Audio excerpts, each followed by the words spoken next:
ঠাম্মি তুমি এত টেনশন করো না, আমি ভেবেচিন্তে একটা রাস্তা বের করছি। হ্যাঁ, এই সব কিছু শুধু আমার জন্য হচ্ছে। বাবা কেন এত জেদ করে আছে, কেন করছে এরকম?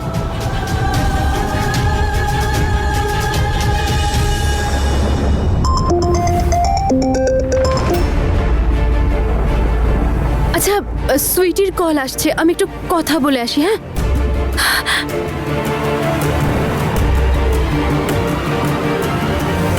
হ্যালো। হ্যাঁ বসো, বলো। জেসমিন শোনো না, বীরের জন্য আমার খুব চিন্তা হচ্ছে। বুঝো, তুমি বারবার এরকম কেন বলছো? আমার ভীষণ টেনশন হচ্ছে। প্লিজ কোনো গন্ডগোল করো না তুমি। হ্যাঁ না না, আমি কিছু করব না, আমি কাউকে কিচ্ছু বলবো না। বুঝো দেখো, ভয় তো আমারও লাগছে, কিন্তু আমরা তো নিয়ম মেনেছি, সেটার ফল আমরা নিশ্চয়ই পাবো। বাবা না একটা নতুন জেদ শুরু করেছে। তনুকে দিব্যি দিয়েছে বাবা যে যদি তনু বীরকে দেখার বা ওর সঙ্গে কথা বলার চেষ্টাও করে তাহলে বাবাকে আর দেখতে পাবে না। তনু বেচারি এখন কি করবে? আমাকে সবাই হয়তো ভুল ভাবছে, কিন্তু আমি জানি যে বীর কখনো তোর উপযুক্ত নয়, ও কখনো তোকে খুশি করতে পারবে না। কিন্তু নিজের লোকেরা ভবিষ্যতে বুঝতে পারবে আমি যা করেছি ঠিক করেছি। কিন্তু আজকের জন্য আমাকে মা ক্ষমা করে দিস রে মা আমাকে। বীর এইসব করছে, শোনো, বীরকে ফোন করো আর বলো এক্ষুনি যেন বাড়ি ফিরে আসে। এইভাবে জোর করে সম্পর্ক তৈরি হয় না, বরং নষ্ট হয়। সরি গো, আমি ফোন করব না। এই লড়াইতে আমি বীরের সঙ্গে আছি। ভালোবেসে অনেক কিছু তো করলো ছেলেটা, কি লাভ হলো? এখন যা কিছুই ও করছে নিশ্চয়ই বুঝে শুনেই করছে। বাধা দিও না ওকে। তনুর বাবার ব্যাপারটা আমি বুঝতেই পারছি না, কেন এত জেদ ধরে বসে আছেন উনি। না জানি তনু এখন কত কষ্টে আছে। মা, বাবা, আমি কি একবার তনুর সঙ্গে দেখা করতে যেতে পারি? হ্যাঁ মা, তুমি যাও। তনু নিশ্চয়ই খুব একা বোধ করছে। অমৃত, যা ছেড়ে দিয়ায় ওকে।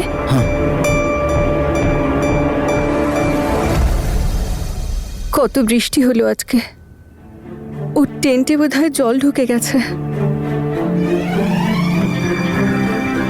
দেখো, তুমি যতই ওর পক্ষে থাকো না কেন, চিন্তা কি এড়াতে পারছো? আমি তো মা, বলো আর কি বা করার আছে?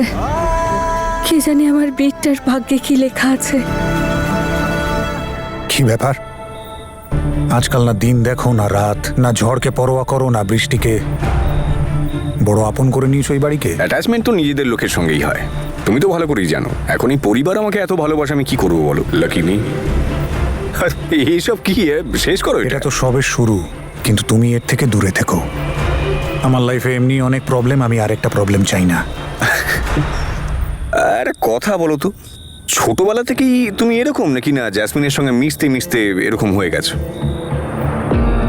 মানে মানে এই যে প্রেমিক প্রেমিক হাব ভাব, এই বাড়ির সামনে একটা তাবু বসিয়ে নিয়েছো, এই রাস্তার মাঝখানে এত জেদ। আমি জানি জ্যাসমিন এসব করতে পারে, কিন্তু তুমি তো তাকেও পেছনে ফেলে দিলে। আমার দাদু আমায় বলতেন যে যার থেকে যা পারবে শিখে নাও। হয়তো জ্যাসমিনের থেকে আমি এইসব শিখেছি। যেটা চাই তো সেটা চাই। এটাই তো বলছি বীর, আর এটা কোনো যুদ্ধ নয় আর, পেতে হবে, ছিনিয়ে নিলে হবে না। এটা মনের ব্যাপার বন্ধু, ভালোভাবে নরমভাবে হ্যান্ডেল করো না। আমি তোমার মনের অবস্থা, তোমার ফিলিংস ভালো মতোই বুঝি। কিচ্ছু বুঝতে পারছো না তুমি। না হলে একজনের ঘর অন্ধকার করে অন্য ঘর আলো করতে না।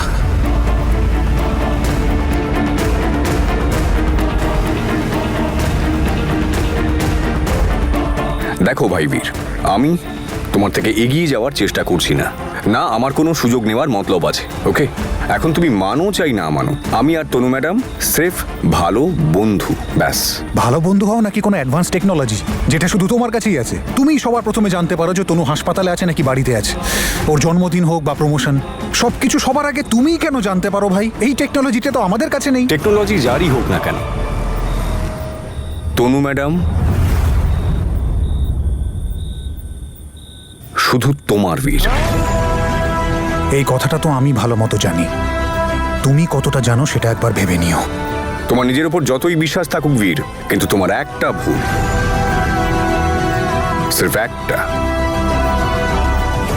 আর এই মানুষগুলো আমাকে কিন্তু মাথায় বসিয়ে নেবে।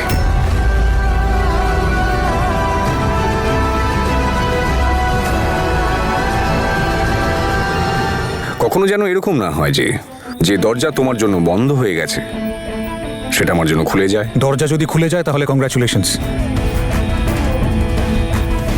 কারণ তনু ওর মনের দরজা আমার জন্য খুলে দিয়েছে।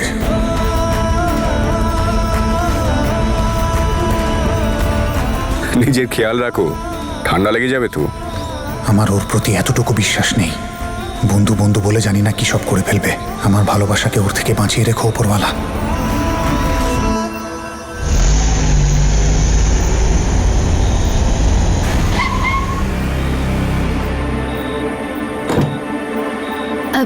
ভাই অমৃত,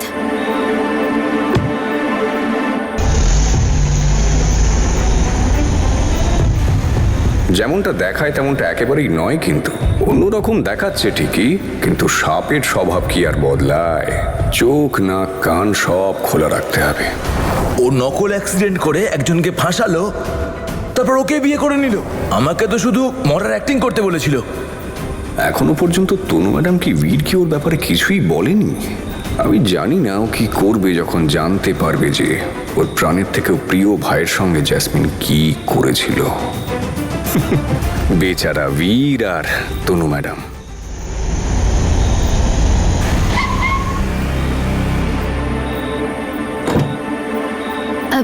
ভাই অমৃত,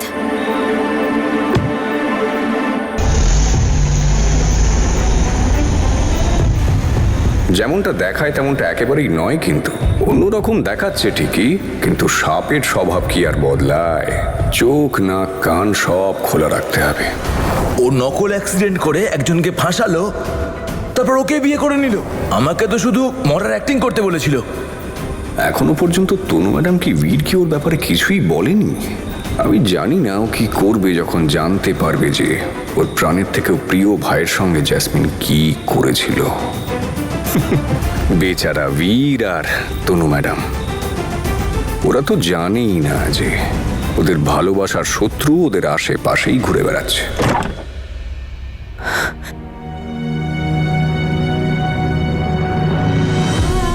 তনু,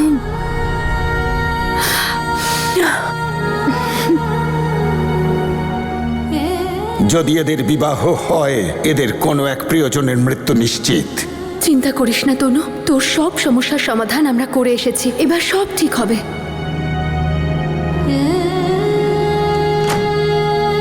দেখ তনু, আমি আর তোকে কোনো মিথ্যে সান্ত্বনা দিতে চাই না। এটা এখন তুইও ভালো করে বুঝে গেছিস যে বাবা এসবে রাজি হবে না, আর না এই মুহূর্তে বীরকে কোনো কিছু বোঝানো যাবে। আর এই সব কিছুতে কষ্টটা কে পাচ্ছে? তুই।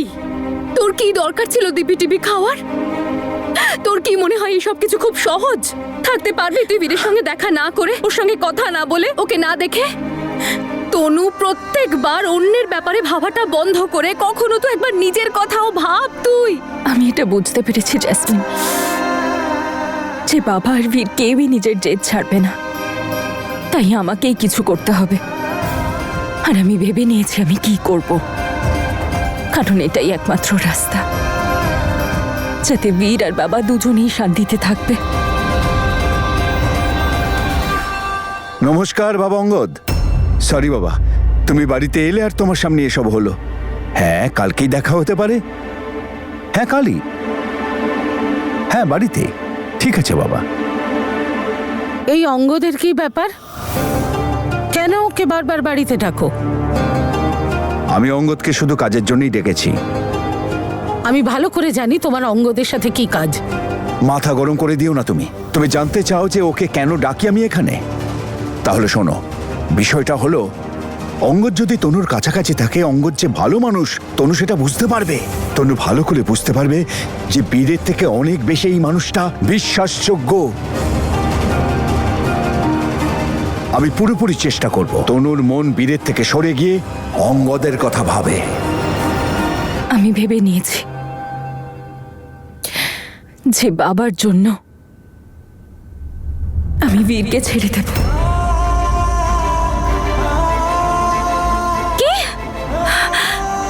ও হ্যালো, কি অদ্ভুত কথা বলছিস বলতো তুই? তুই এসব কি বলছিস তনু? কি কথা বলছিস এগুলো? মাথা ঠিক করতে আছে হবে হবে। জ্যাসমিন, আর কোনো রাস্তা নেই।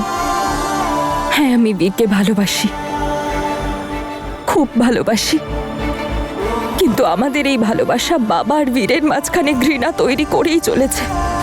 ওরা দুজনেই কষ্ট পাচ্ছে, আর আমি দুজনের মধ্যে কাউকেই কষ্টে দেখতে পারছি না। তাই আমি সিদ্ধান্ত নিয়েছি যে না আমি বীরের সাথে দেখা করব, আর না ওর সাথে কথা বলবো। কাটিয়ে দেব সারা জীবনটা ওকে ছাড়া। হয়তো এটাই ঠিক, বাবা আর বীর দুজনের জন্যই, হয়তো সবার জন্যই। দেখো, সেটা হওয়ার হলে অনেকদিন আগেই হয়ে যেত। তখনই হয়ে যেত যখন জ্যাসমিন আর বীরের বিয়ে হয়েছিল। তনু যখন অঙ্গদের সাথে মিথ্যে আশীর্বাদ সেরে বাড়ি থেকে চলে গেছিল, কিন্তু সেটা তো হয়নি। কিন্তু তুমি তো সেটা বুঝবেই না। তোমার তো শুধু নিজের জেদটাই প্রিয়। একটা কথা বলবো তোমাকে, তনু তোমায় খুব ভালোবাসে, তোমাকে খুব শ্রদ্ধা করে, আর তুমি তারই সুযোগ নিচ্ছ।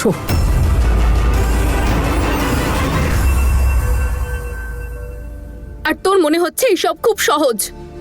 আচ্ছা, বীর তোর সঙ্গে দেখা করার চেষ্টা করবে না? ও আসবে না তোর সঙ্গে কথা বলতে? তুই বল না, তোর কি মনে হয়? যখন ও নিজেই বুঝতে পারবে যে আমি ওর সাথে দেখা করতে চাই না, ওর সাথে কথা বলতে চাই না, তখন ও নিজেই পিছিয়ে যাবে। আর কতদিনই বা আসবে?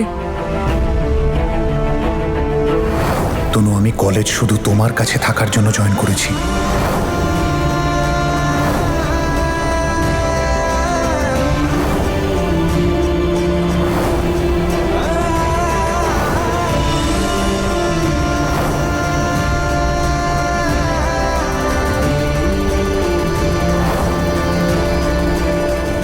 তনু, তুই আমার কথাটা বোঝার চেষ্টা কর।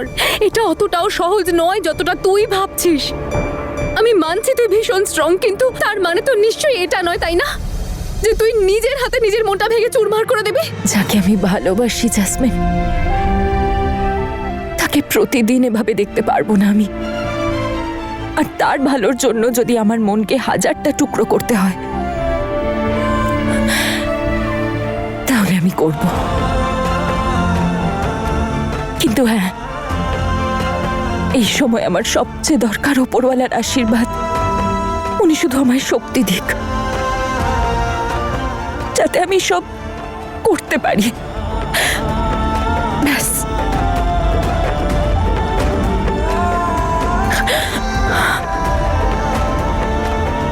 হে ওপরওয়ালা, ওই পুরোহিতের ভবিষ্যৎবাণী যেন সত্যি না হয়ে যায় প্লিজ। আমি তো তোকে কিছু বলতে পারবো না তনু।